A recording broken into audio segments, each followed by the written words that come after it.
the help up of my throat. So I'm going to be back to building again.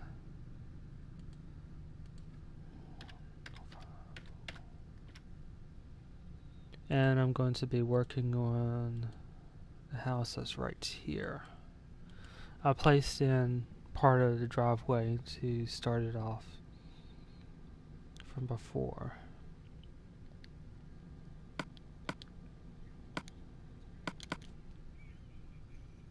Yeah, let's see. Commercial.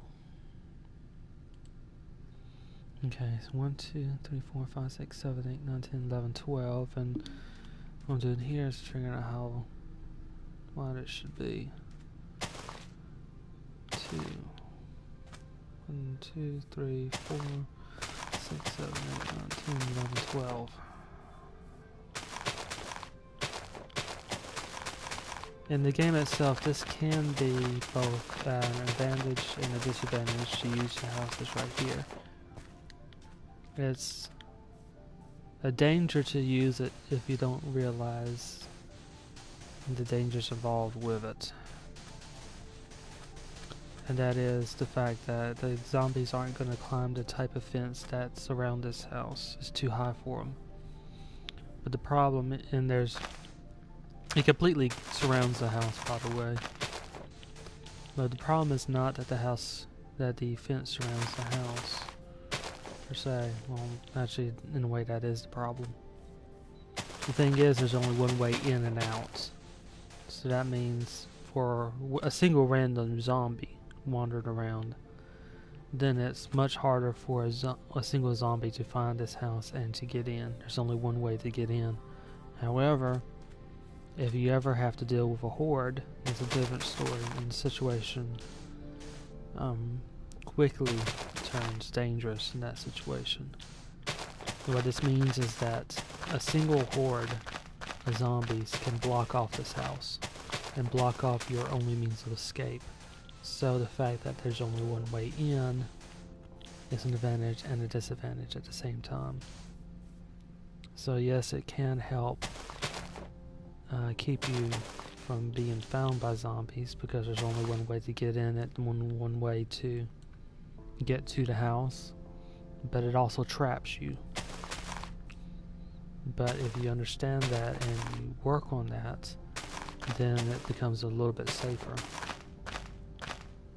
In the Project Zomboid game, one way to do that is to break one section of fence and to build a doorway in through the backside somewhere,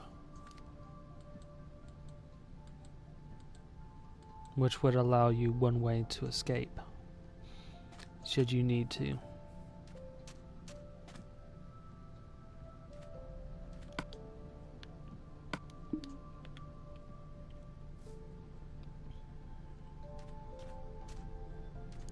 One, 2, 3, 4, 5, 6.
One, 2, 3, 4, 5, 6.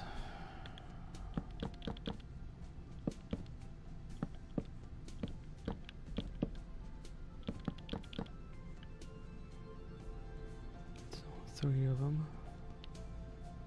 2, 3.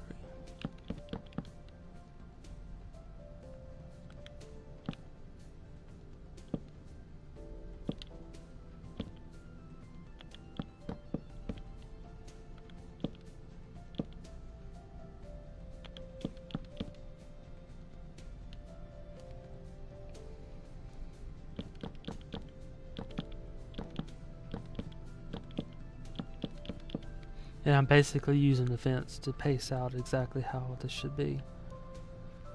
1, 2, 3, 4, 5, 6, 7, 8. 1, 2, 3. The fourth, fifth, sixth, seventh, eighth. 1, 2, 3, 4, 5, 6, 7, 8.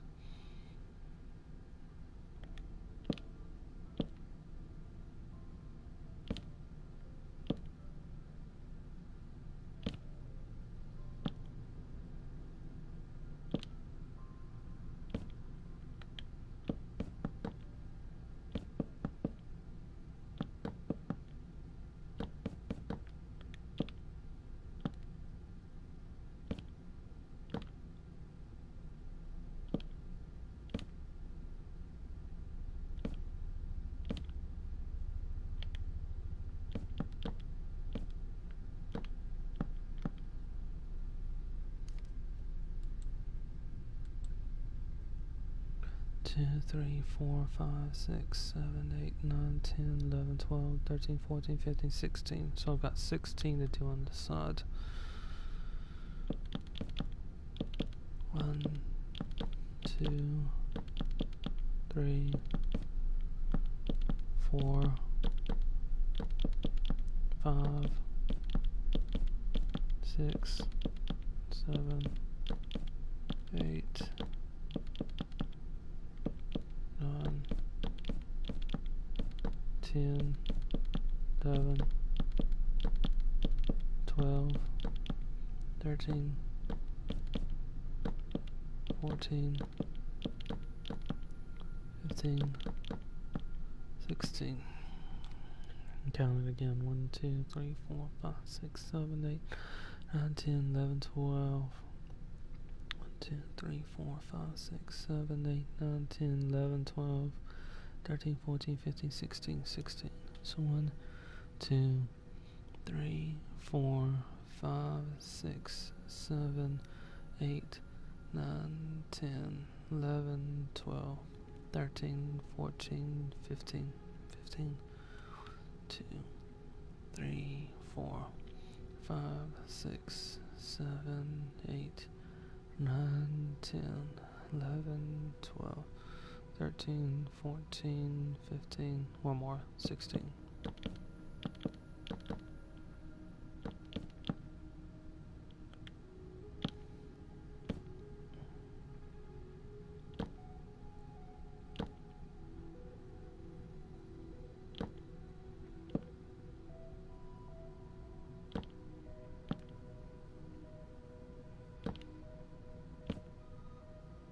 Okay, I almost got the perimeter of the fence down.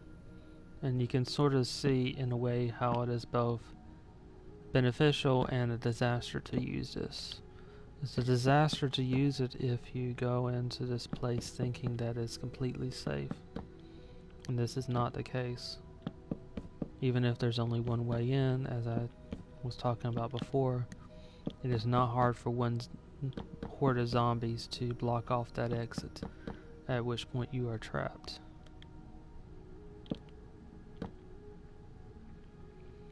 But it is something that can be handled. Why am I off?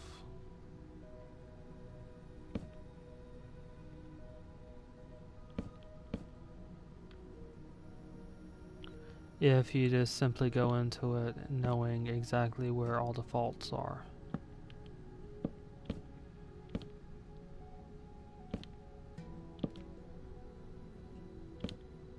And work to correct those faults.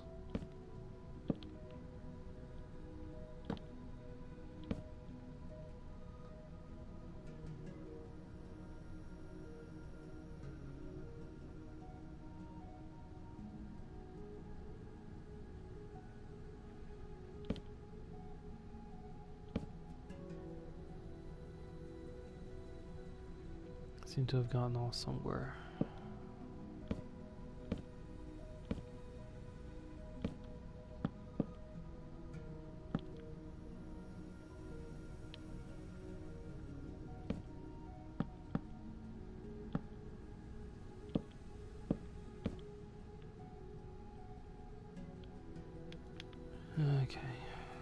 count one more time. Sometimes it's a pain, but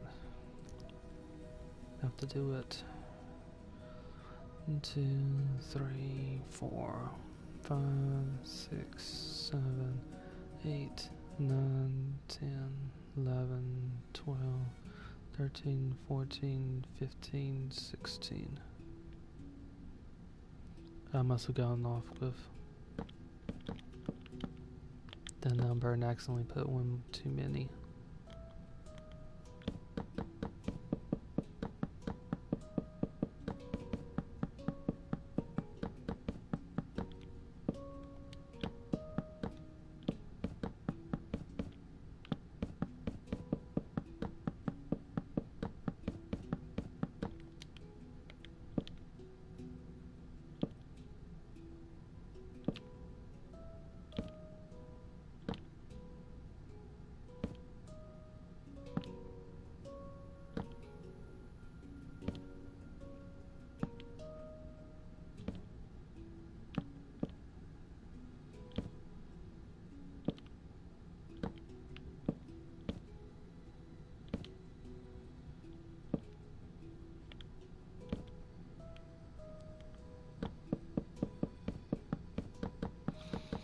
Now the problem may also come in the entrance as well, in the form of the entrance,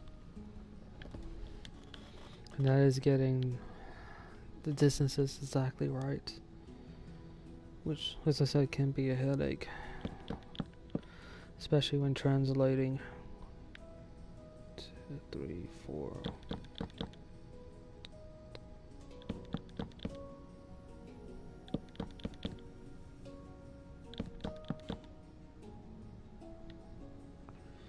Okay, so it's not going to be a problem.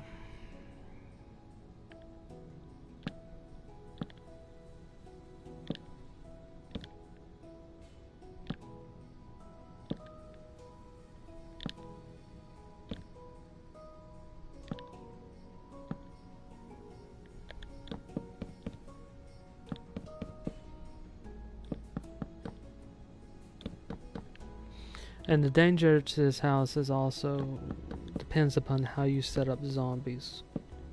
That makes a huge difference. One of the suggestions to use this house is if you have zombies that are, and you set up, when you set up the game, you set up exactly how zombies are, whether the zombies are going to be Romero types or they're going to be fast movers. You also set the population density and you set where zombies tend to be found. One option of doing that is to make zombies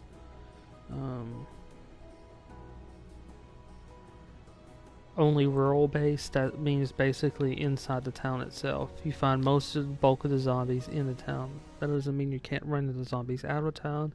It just means that the population out of town is much lower than in town. And I believe, if I remember right, that's the default version of it. There's another one where it disperses the zombies equally everywhere. If you disperse the zombies equally everywhere, then the tactic of using this house is nullified, since you have an equal chance of any type of zombie walking up and you have an equal chance of a horde walking up. Whereas if the zombies are sort of centrally located around the towns itself, this house right here is on the edge of Muldraugh, so it is on the edge of the town, almost out of it, where it makes it a little bit safer to use it.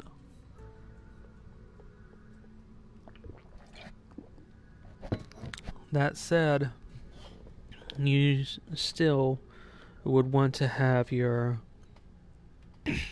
construction skills high enough that you could actually block off the small area right here, since zombies will get in otherwise. And you have to remember that this house is a single-story house, not a two-story house, so you are vulnerable to zombies who do manage to get in. If you can block this off, then that will hold them off probably long enough for you to figure out zombies are attacking and to escape by one means or another. But bear in mind that if you don't have a exit strategy, a sledgehammer to break through one of these walls, or it's already set into place, then you will likely be trapped as zombies. A horde of zombies can easily block off this area. And this game is not a run and gun game. One-on-one versus a zombie can be incredibly dangerous even in this game. And that depends upon how lethal the virus is. You can alter how lethal it is by setting up the game to where a bite could make you become infected. Or you could set it up to where the bites aren't infectious, but the zombie will still kill you. So that depends greatly on the setup. In the case of where a single bite or saliva getting on you or blood getting on you can infect you, then a single zombie can be a disaster to run into in terms of hand-to-hand combat. That being with melee weapons.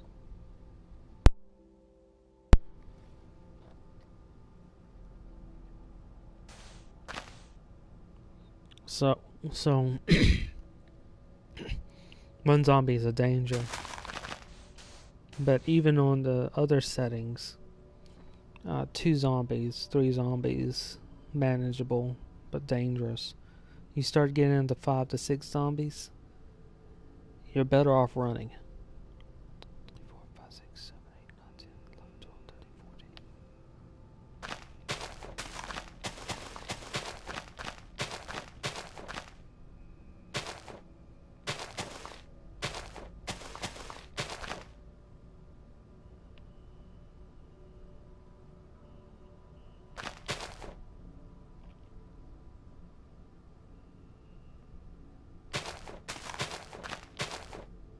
And it's not to say that a bad player couldn't handle them.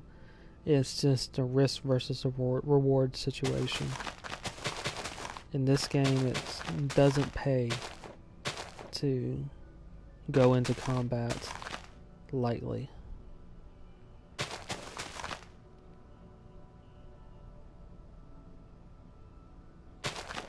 And it is incredibly punishing if you go into a combat thinking that you can just run and gun it like any old first-person shooter.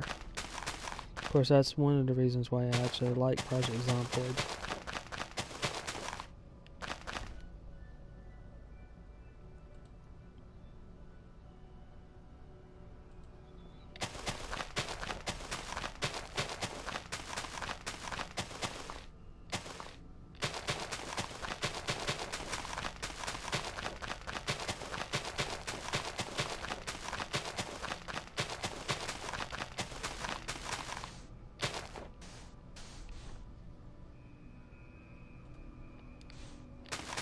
But as I said, Project Zomboid is also a good type of game in that you can customize it to your preferences.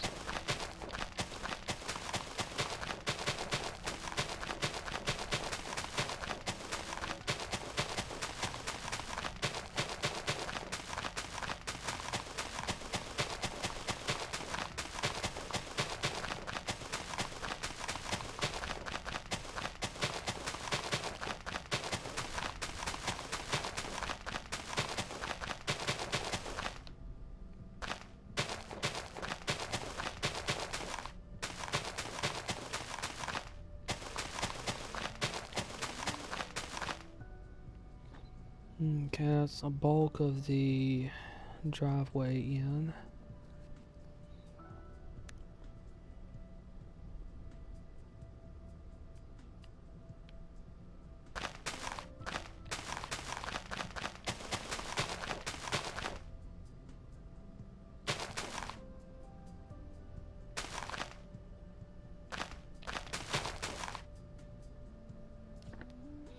Two, three, four. I'm going to put a link to the map that I'm using. It's hard for me to actually run 2 games at the same time, so I ended up using a map from online to work on this rather than the game. And there are advantages and disadvantages to doing that. I could see a little bit more in the Project Zomboid game by mostly things that, by being close to other objects, the Fog of War reveals what's behind it. But I don't have to worry about Fog of War, and like I said, it's hard to actually run two games at the same time. So basically using the webpage I just placed in the screen to show exactly what I'm building.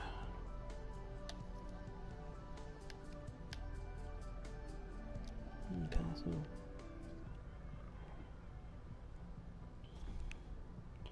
2, 3, 4, 5, 6. 1, 2, 3, 4, 5, 6.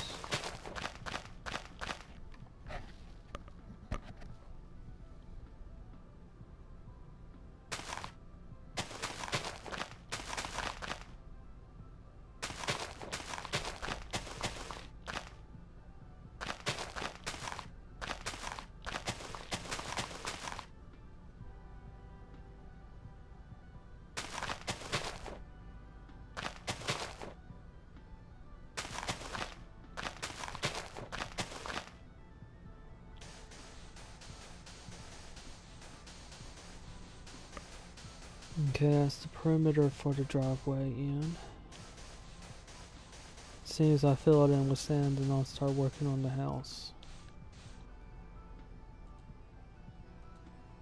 The house is a small house, but it's pretty effective. It's just made up of 2 rooms, a bathroom, and pretty much a room with everything else. The bedroom is separated from the rest of the house not by a full wall, but a partial wall.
Two, 3, 4, 5, 6, 7, 8. 1, 2, 3, 4, 5, 6, 7, 8.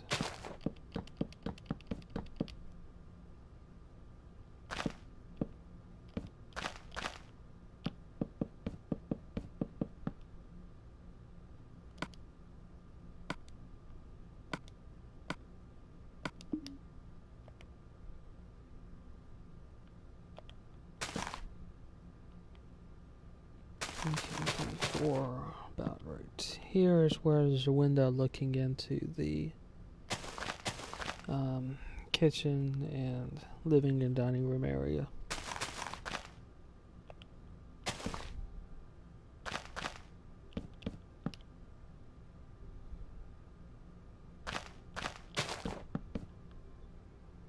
And the front door about right there, with a window next to it looking partially down the hallway and partially into the bedroom.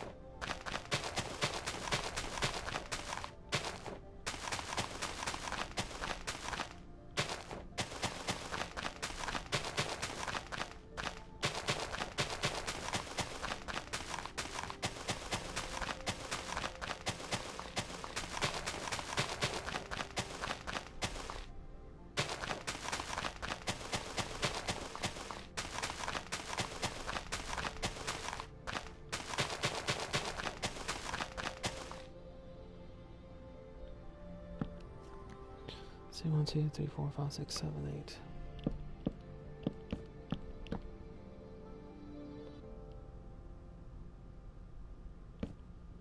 Theory.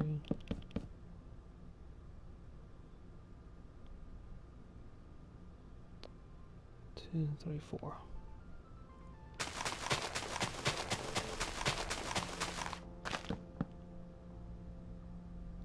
There's a window here looking into the bedroom section.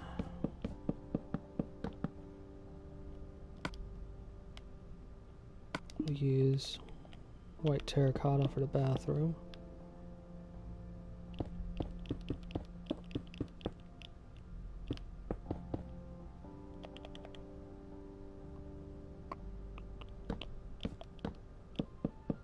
With the door here exiting into the kitchen.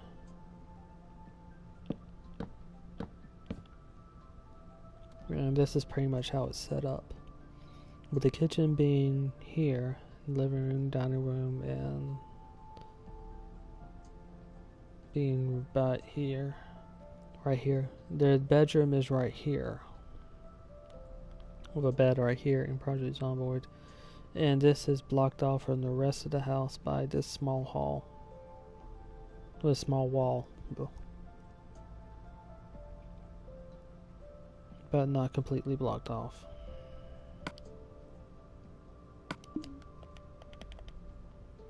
I'll use birch wood for the flooring for most of the house. As I said, this is a small house, but it's pretty decent about how it's set up.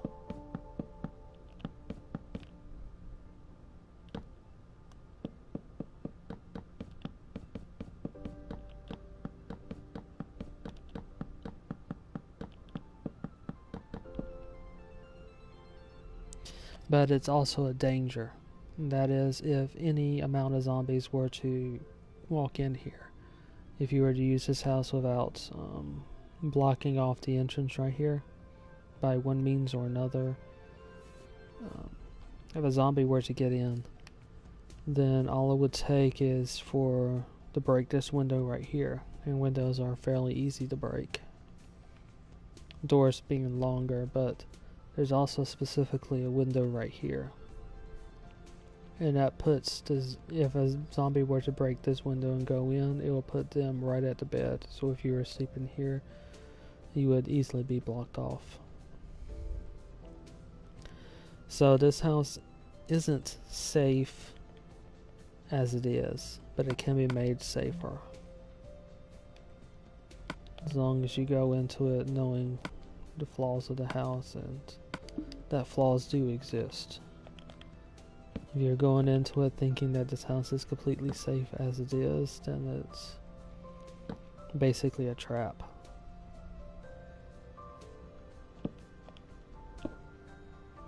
The method I tend to prefer is to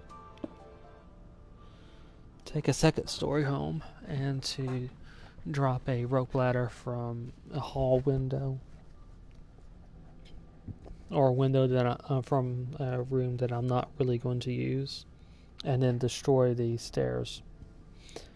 Zombies won't climb a rope ladder, but they will climb stairs. So if the stairs aren't there any longer and the only way in is a rope ladder, then you've pretty much made it so that zombies can't get to you.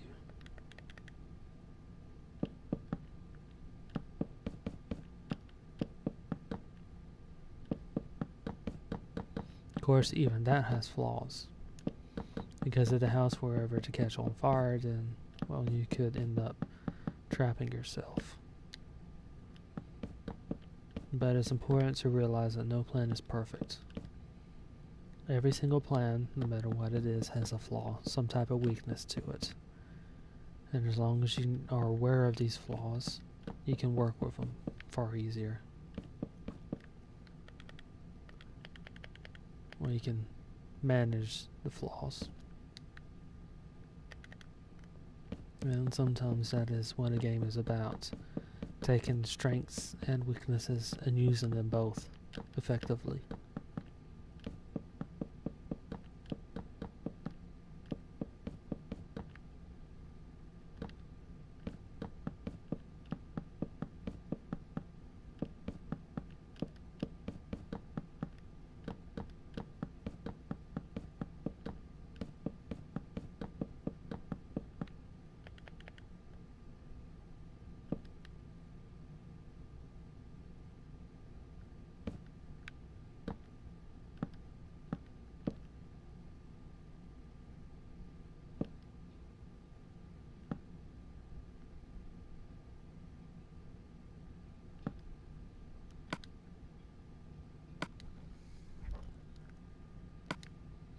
Now to put in the ceiling and also to put in the roof.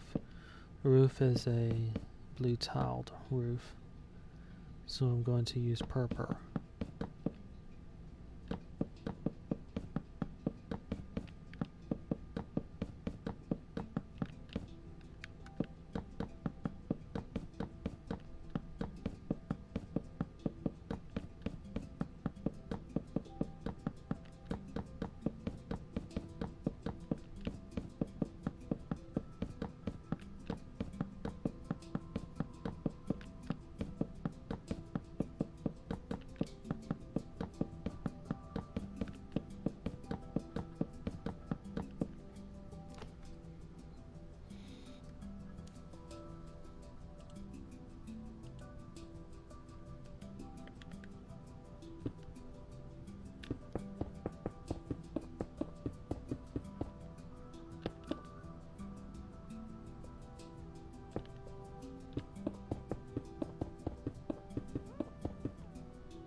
And this fortunately will create a flex space that can be used as a attic, such as right in here.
I can place the trees in here properly.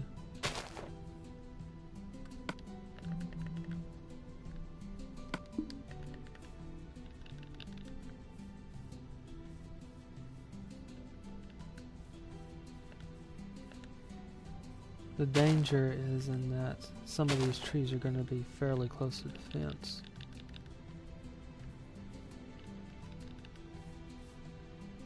Okay, one more. About right here. And I don't always know what type of tree to oak when we'll build in, so everything's okay.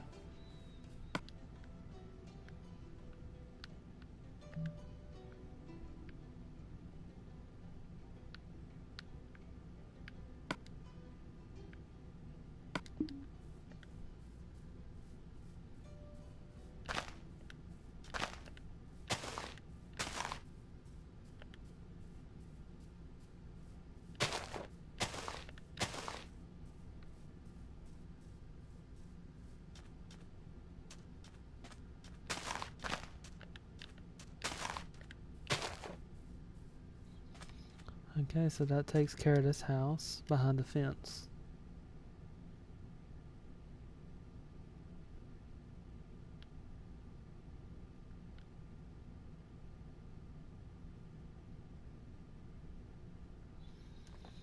Okay, and there are 2 more houses left in Muldraugh. The first one, let's see, which one should I work on first?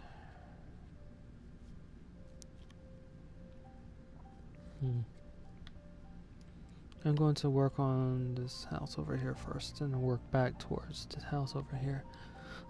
Both of them are 2-story homes.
Now it's simply a matter of making sure I get the driveway in right.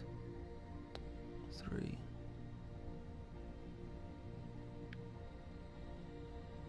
2. 3.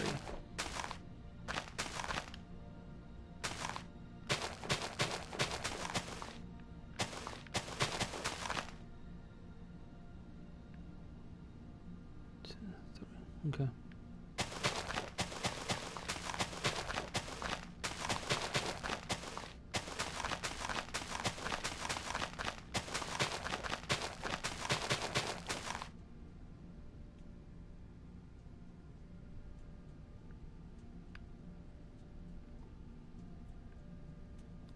One, two, three.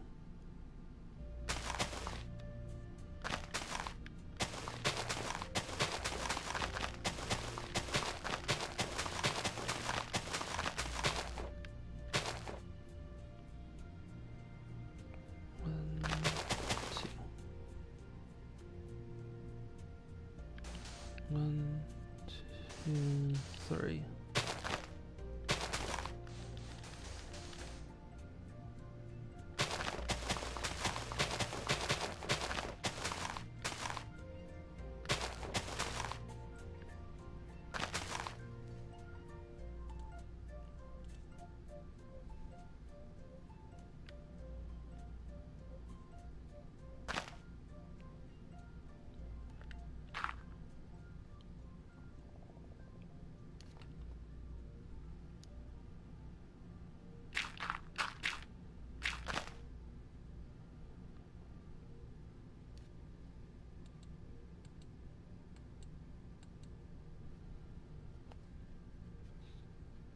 One, two, shoot.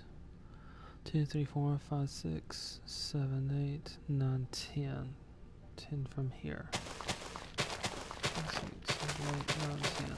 And this should be the parameter of the driveway. Should. Still got a little bit more to do on it, but not much. And that depends on the contours of the house.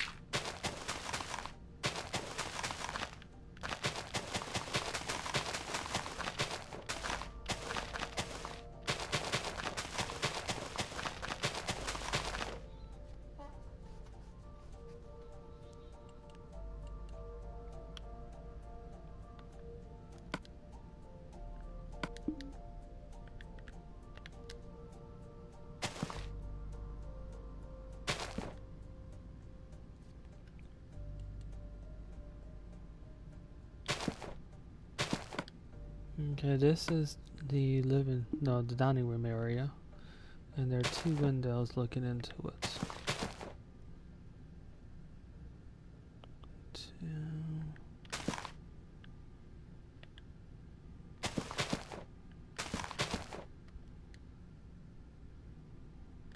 And there's a small wall separating the dining room area from the kitchen.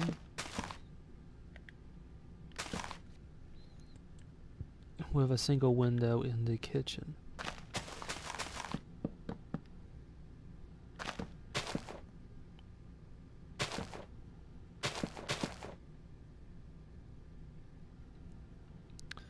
Then there is a back door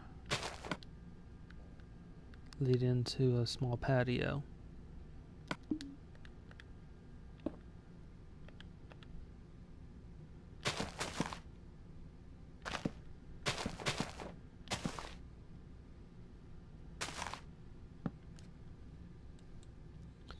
Four, 5, 6, 7, 8, 9, 10, 11, 12. 1, 2, 5, 6, 7, 8, 10, 11, 12. 2.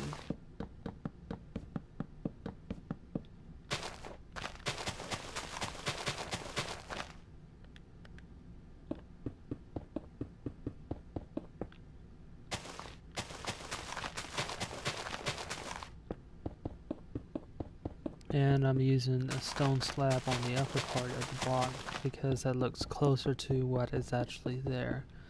The blocks aren't as large as those in Project Zomboid, but it has the same look and feel.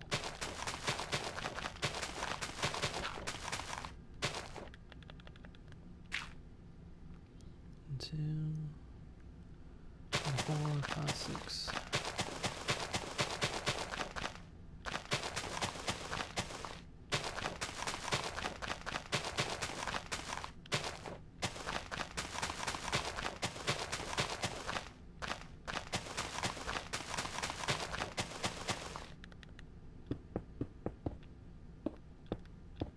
In a snow biome, using slabs like this for the floor or for a path actually works out because snow won't accumulate on these slab blocks, even if it's placed on the top part of a block.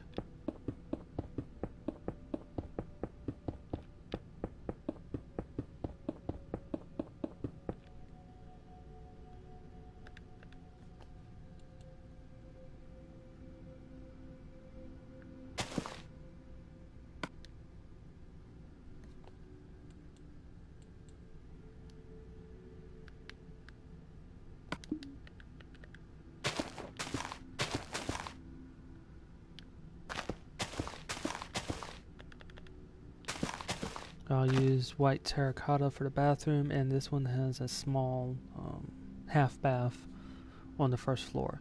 First floor is made up of basically two rooms.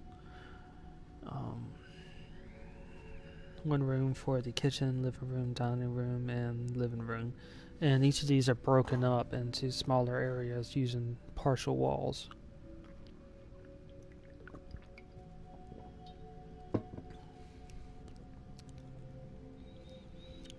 Okay, the door to the bathroom is roughly here. And the stairs are roughly here.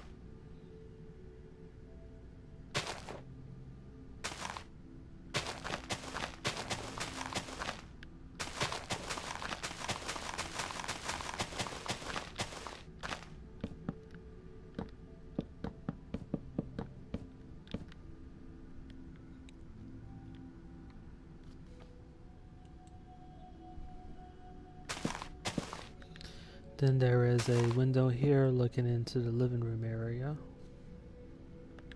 1, 2, 3, 4, 5, 6. 3, 4, 5, 6. And the window here also looking into the living room area.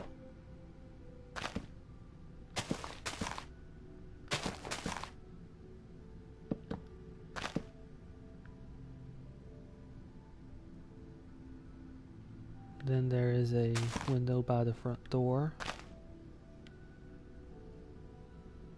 It might be off slightly there. 1, 2, 3, 4, 5, 6, 7, 8. 2, 3, 4, 5, 6, 7, 8. Should be fine.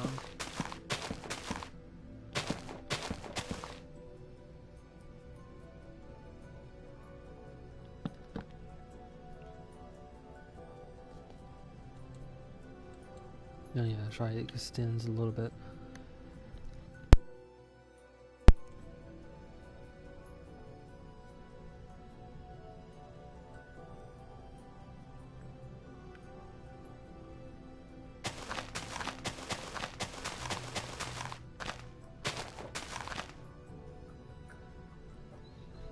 Now part of this is slightly off because each of these walls are 1 meter thick, so in other words, to put this in and try to get the frame correct, it kind of throws the driveway off just slightly. But it's not too much of a problem.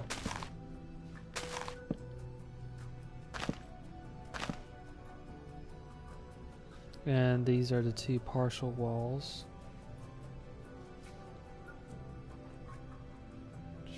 They should be right that, which makes this one just a little bit off.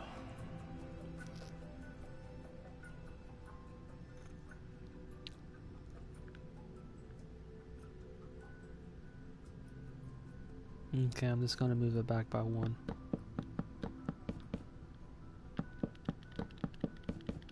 That'll give a 2 block space for this.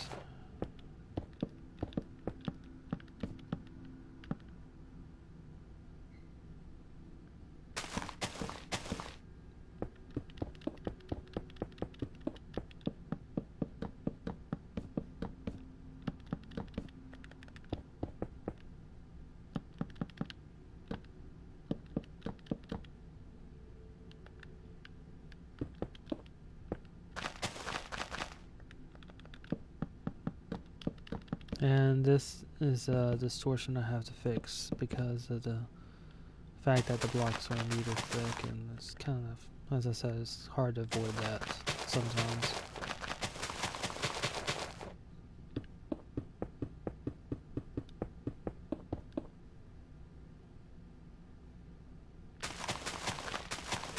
But that's a small fix that can be done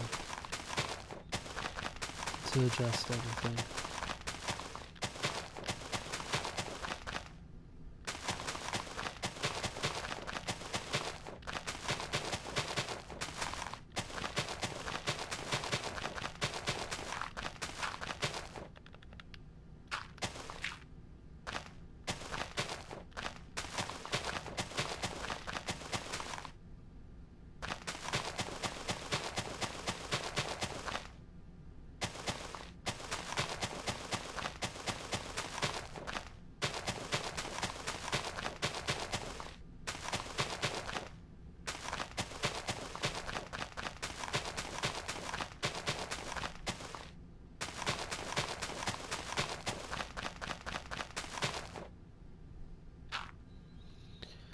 Okay, so that's the perimeter of the house.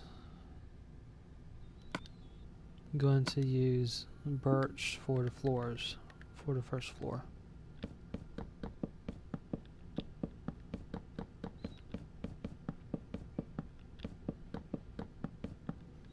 Since that closely matches what's in the house. And that the entire first floor is wooden.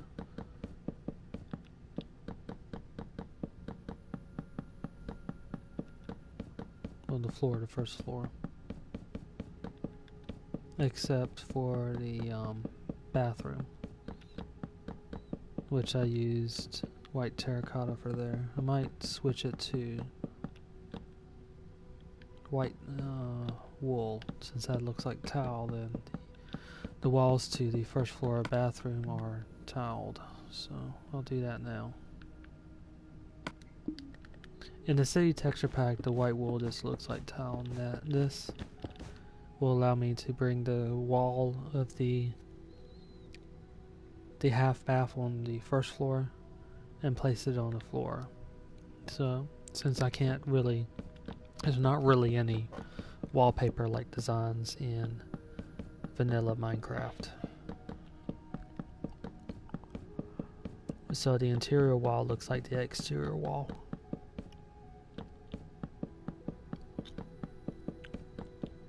So one way I found to incorporate the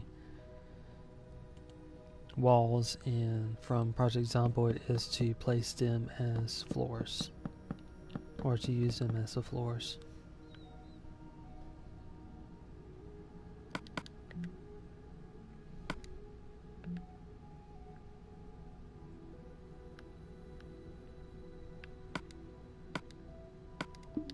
Okay, so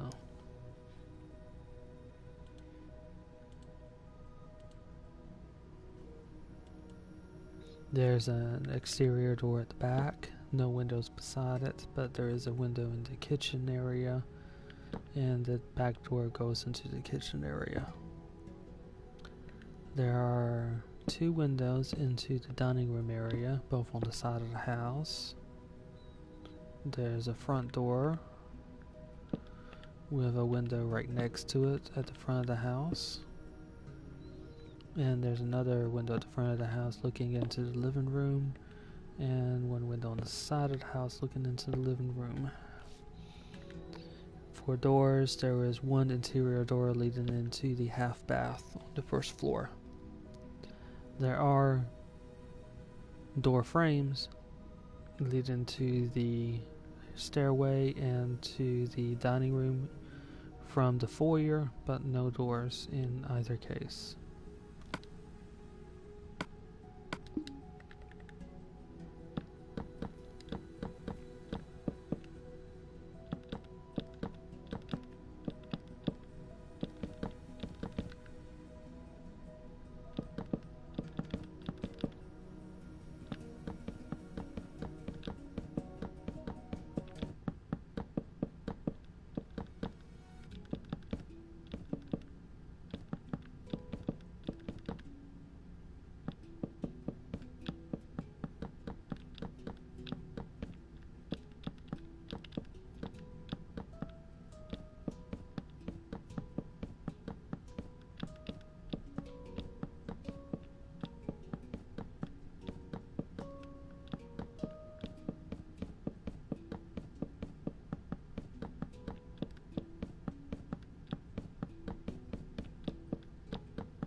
Okay, all the frames, door frames, window frames are in on the first floor.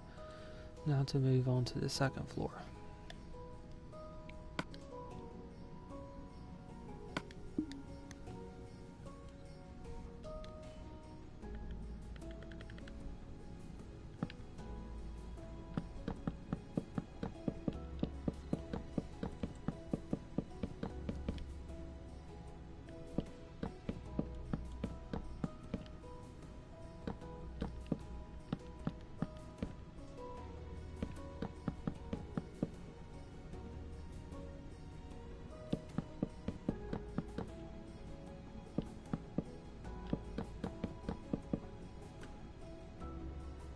Okay, the second floor is made up of 3 bedrooms,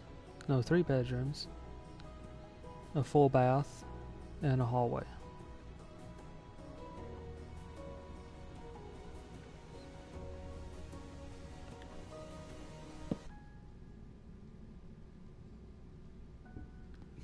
Excuse me. There's a window here. Get this over.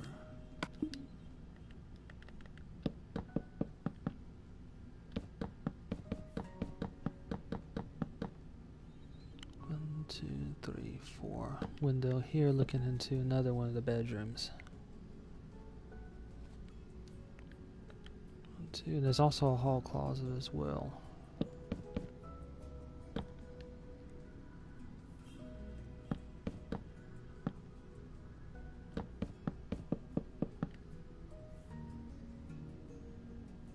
One, two.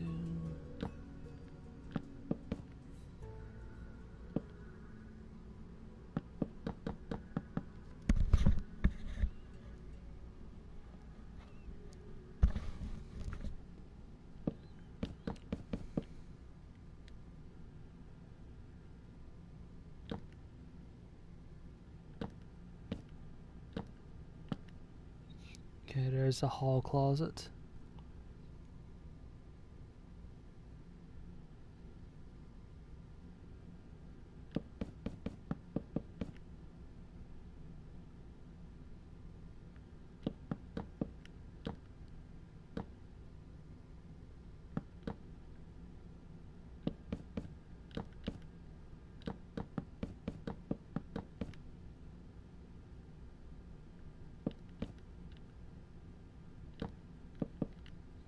The bathroom on the second floor is roughly here.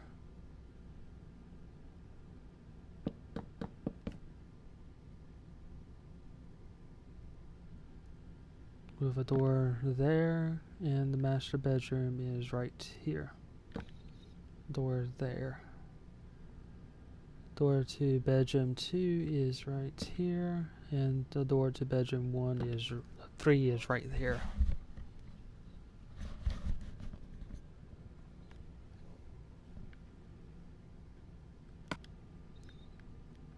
Okay, now to put in part of the roof.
It might be slightly off.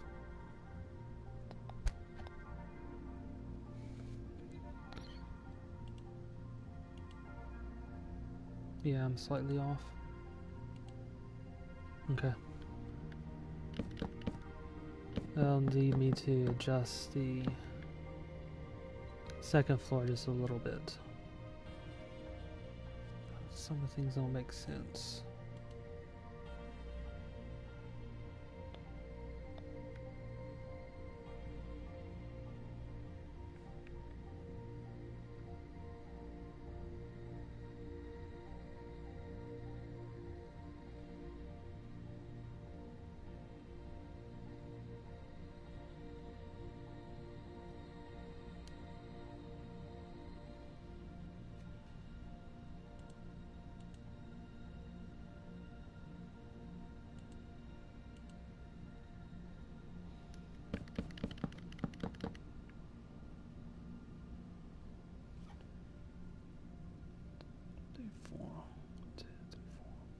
it's 4. I've got 4 down there. No, it's just 3. Shoot. Made a slight problem here.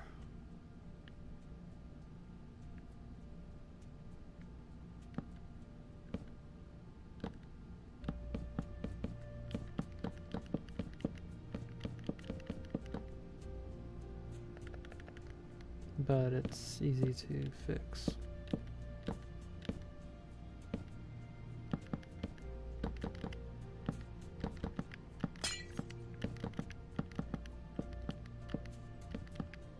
I just simply didn't notice it because of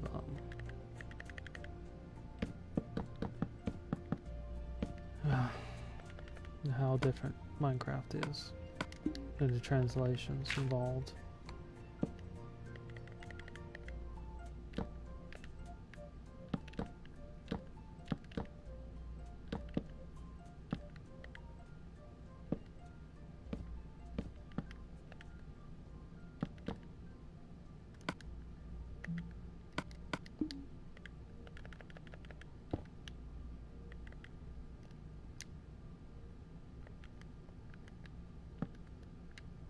Now, in theory, this should fix it, but there might not be an easy fix for it.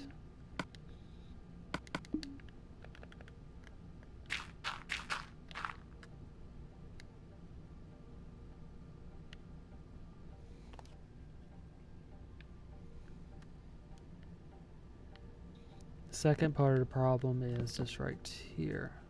No, this should be okay. Maybe.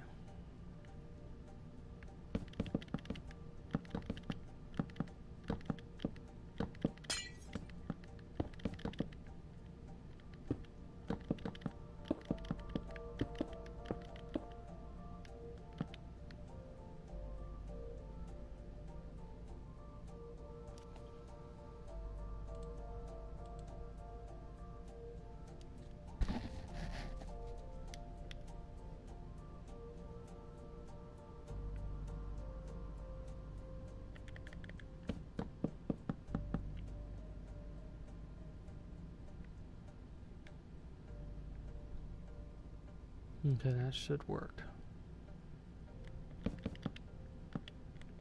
Just need to adjust this room a little bit.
Yeah, I misjudged this too. Looks like I mixed up the measurements just by a little bit.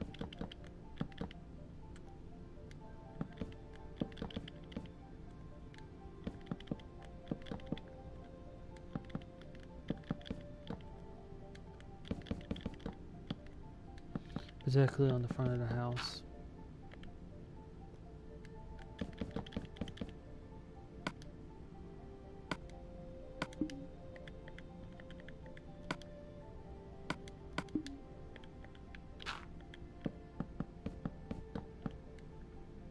And this is something that is too easy to do when translating things.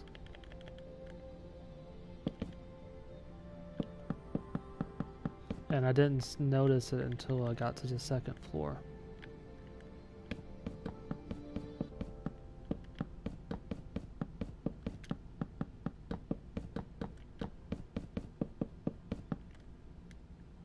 Okay, that should fix the problem.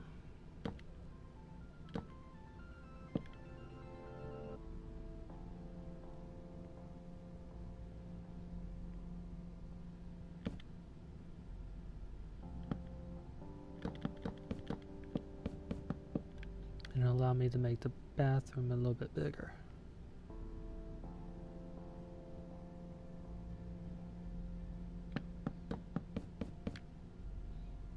Okay.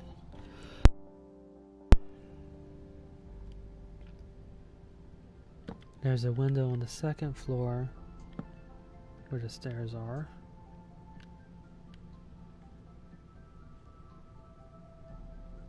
I'm going to put this window back in for bedroom 2.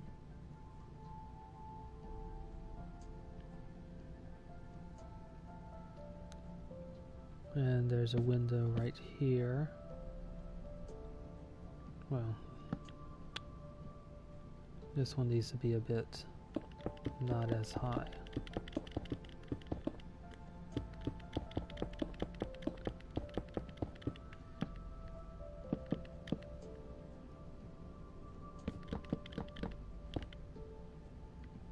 Window here looking into the main bedroom, and window here looking into the bathroom.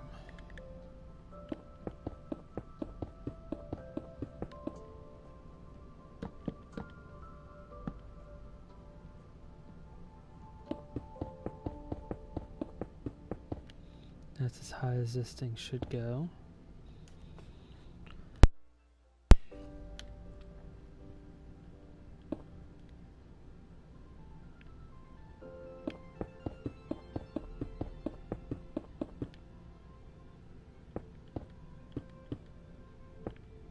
Okay, now this will work.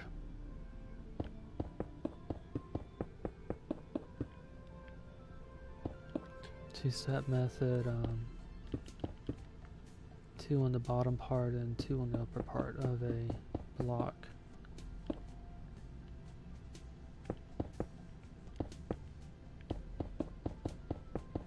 And that'll keep the roof from being too steep.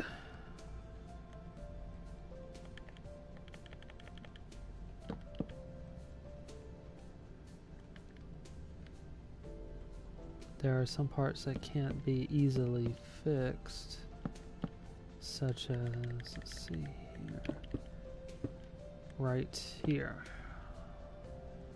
one small flaw.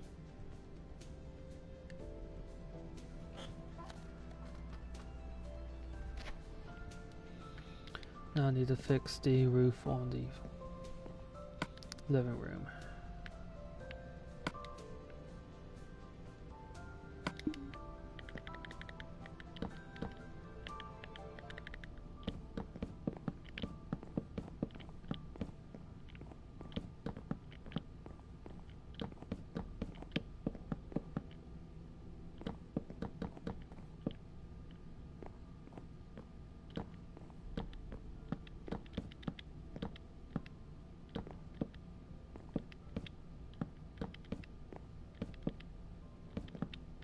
And I'm going to fix it by creating a type of molding effect. This time with slabs. Shoot. That's right, I can't.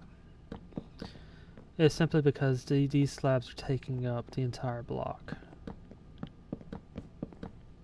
And the only place I can actually place it higher is right here.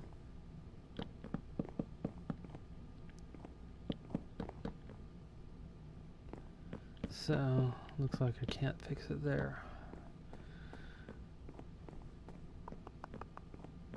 But it still works, so.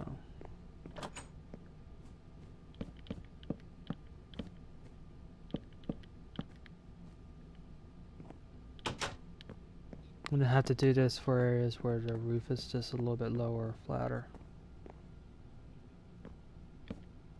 Now this one I can do a little bit easier.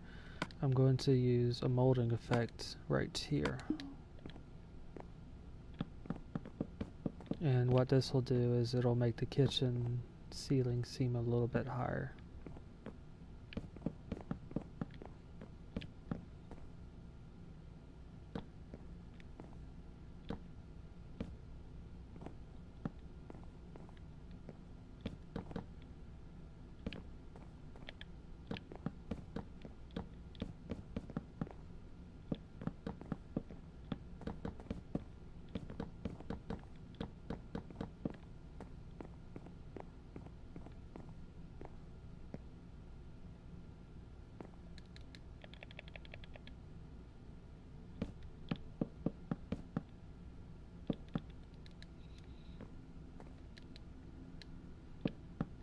And I'll do the same thing for the dining room.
This has a slight bit of an overhang, so I'll use something like this right here.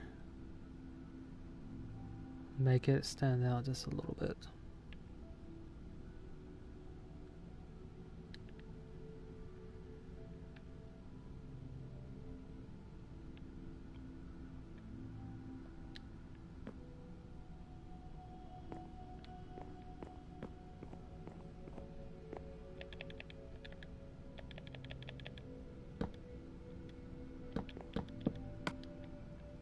And now to do the stairs.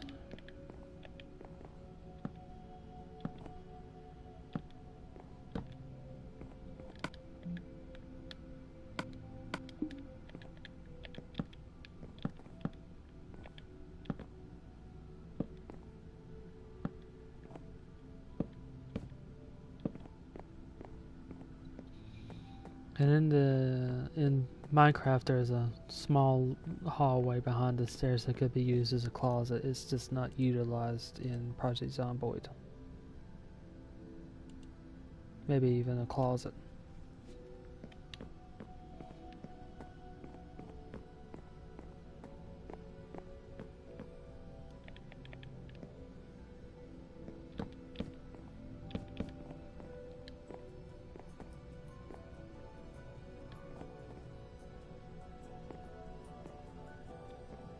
If I were to place this here, it would probably block me. Yeah.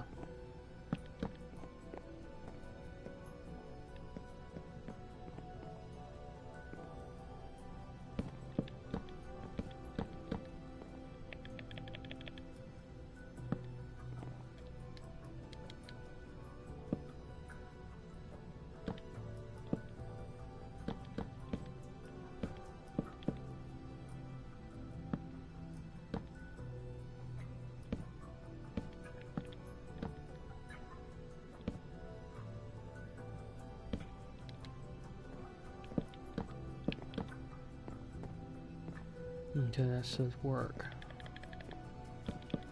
Allow me to do that.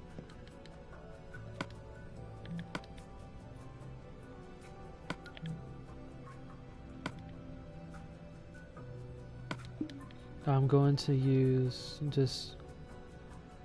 wood for the hallway on the second floor.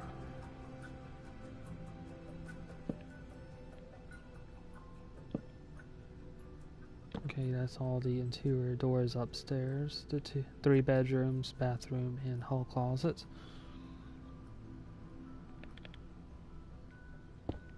Bathroom window, bedroom window 1, bedroom 3 window, and bedroom 2 window, and stair window.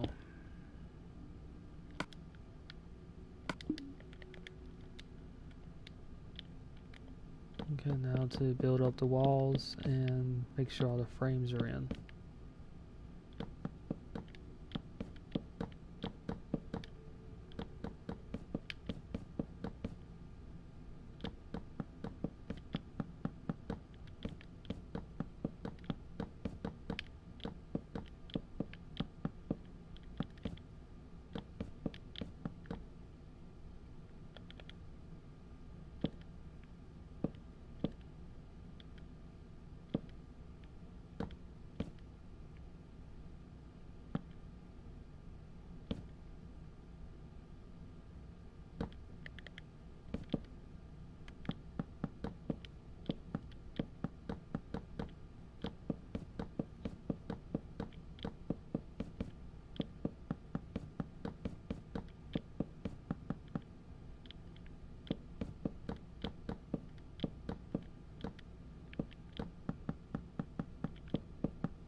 Okay, now to do the floors. I'll use a white wool floor. It'll give the bathroom a tiled look. I'll use yellow for the master bedroom, although it is a bit small. Use pink for bedroom 2.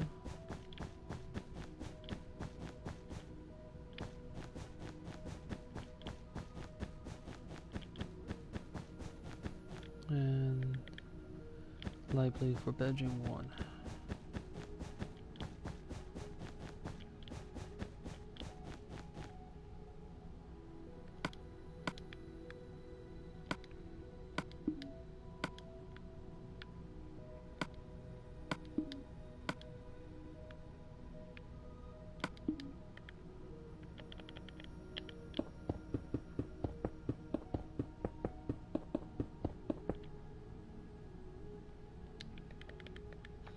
And I'll use these birch planks for the ceiling for bedroom 2.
Seems to be a day for mistakes.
Okay, so that was fixed fairly easily.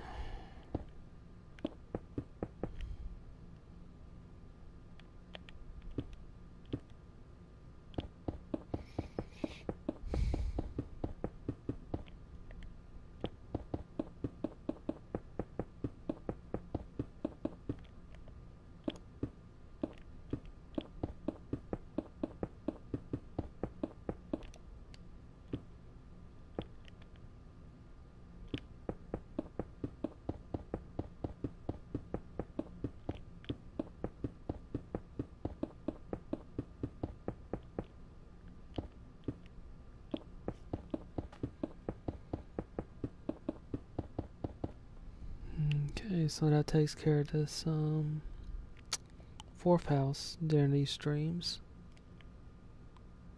And that means that there's one more house to do and Muldraugh will be completed. For the most part, I still have to put trees around it. So I'm going to fill in this driveway with sand. Then I'll take a short break and begin work again.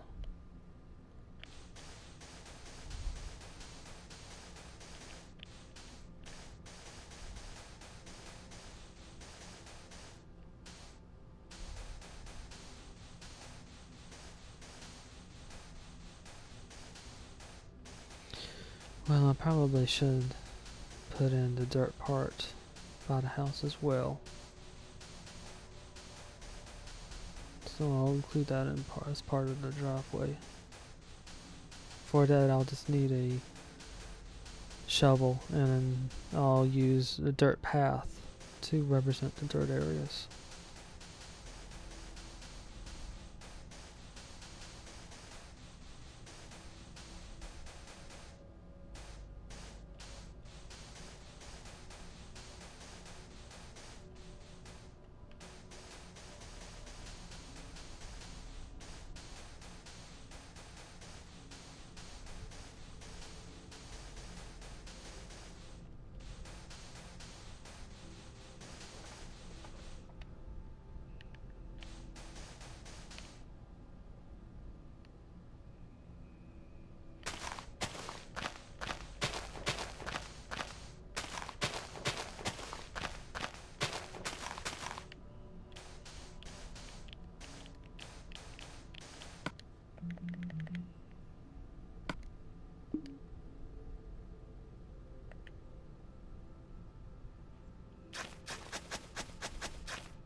Okay, those dirt blocks will eventually turn into grass blocks again, but that concludes this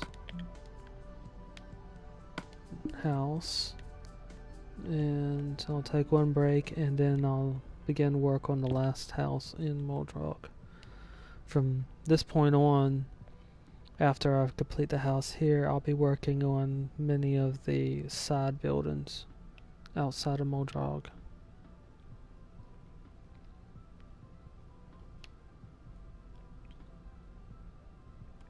And the map is going to cover the entire map for the largest one, so I still have a lot of trees to place in. So I'm going to take a short break here, and the stream will be back up in about 5-10 minutes at the most, probably 5 minutes at the most. So thank you for watching, and I'll be right back.